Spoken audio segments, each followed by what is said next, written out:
Yes. How many times a day? How do you handle that? She's very open. I don't like to hear it, but she's very open. Bill used to be very patient, and he's lost his patience. Mm-hmm. So should I tell my phrase? Yeah. When he loses his patience, every now and then I'll stomp my foot and I'll say, I don't know who peed in your Wheaties this morning, but it wasn't me, and I don't appreciate you taking me out on me. But we have him on the doctor has put him on an antidepressant, which helps him. And so I went to the doctor and I said, it may be helping him, but it's not helping me. I need to be on something. So he put me on an antidepressant.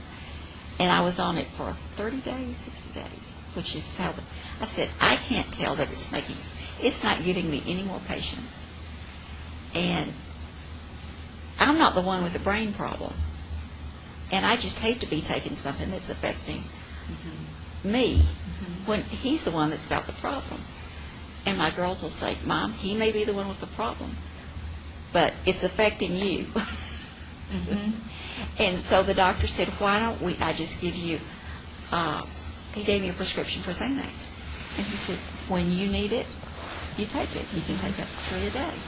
So when he starts sundowning real bad, I'll sundown. I'll go tell Papa Xanax. In my presentations, I tell the story that back in my AT&T days, and I managed people all over this country, there were times that I could get very upset, but I didn't, because my get set barrier was way out here like this, and today it's down to here, and I can turn on my get mad real quick and I can't control it. I was just going to ask you that, Bill. Do you know when it's coming on? Do you know? No. Are you aware of it? No, you don't. It just happens. It just hits and you can't control it. And Nancy calls it to my attention a lot of times. Yeah, when I'll say, don't be mad at me. And he'll say, sometimes with his voice breaking, saying, Nancy, I'm not mad at you. I'm mad at the disease. I'm mad at myself. That's right. I'm mad at the disease. And he's always hiding things. He's always been a little bit paranoid. He's really There's got a lot of paranoid. great stories here on that. And he keeps hiding things and forgets where he hides them. And that's his biggest frustration these days is, last week he came in and there was something wrong with the TV set and he was going to document it.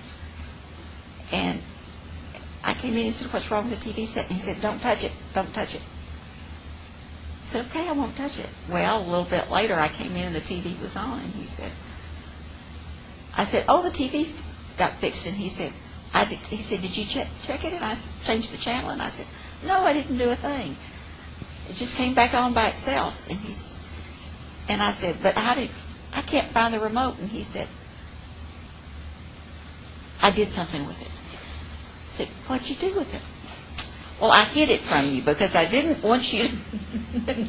And it took him, God love him, it took him 30 minutes. He was hunting all over the house, under the sofa cushions, in the kitchen cabinets. He was hunting everywhere for where he had hidden the remote from me. It's that kind of frustration that just... It gets to me, too, especially being an engineer. You know what's so interesting as we're sitting here, I hope you all are capturing this meaning of this moment. It takes my breath away, but do you know who gave us the very first grant to begin to be able to do this? AT&T. Good. Gave us our first $150,000. I am very pleased to hear that, and I will carry that forward. I bet it was Ed Whitaker. You know what? It was. It was through Ed Whitaker and Laura Sanford. Okay. I don't know whether if you remember Laura Sanford, and let me tell you who else was with the group at that time. I got to tell you a story now. Oh, good. I was a manager for Southwestern Bell in Fort Worth, Texas. And being an Aggie, I was very particular about my organization. And in walks this young guy named Ed Whitaker from Texas Tech. And he was a new staff assistant for AT&T. And of course, I went through the management training program just like he did out of college. And here was a guy that sat with me for a solid week, followed me around, wanted to see what I did on the business world. And then he became chairman of Southwestern Bell. Well, it was Southwestern Bell when we first got the grant, and the second grant came through AT&T. Yeah, Ed's a great guy, very smart. Oh my gosh. These are Charles Foster. Does that name? Charlie Foster? Oh, Charles yeah. Foster was instrumental with Laura Sanford in getting us the grant to be able to do that. Something that you said really hit me, and that is faith was instrumental for you Yes, in getting back up from that original Yes. diagnosis. yes. How has faith pervaded all of this with you now, both of you? Bill has more faith than I have. I'm still kind of mad at God. Mm-hmm. I'm at ease. It has relaxed me. I was mad there for a long time when I got told that I got into a deep depression. I really did. But once I said that prayer, that was the turning point right there. And I tell Lord, when I'm out giving a speech, I say that.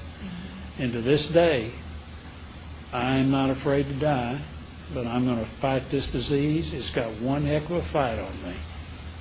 I think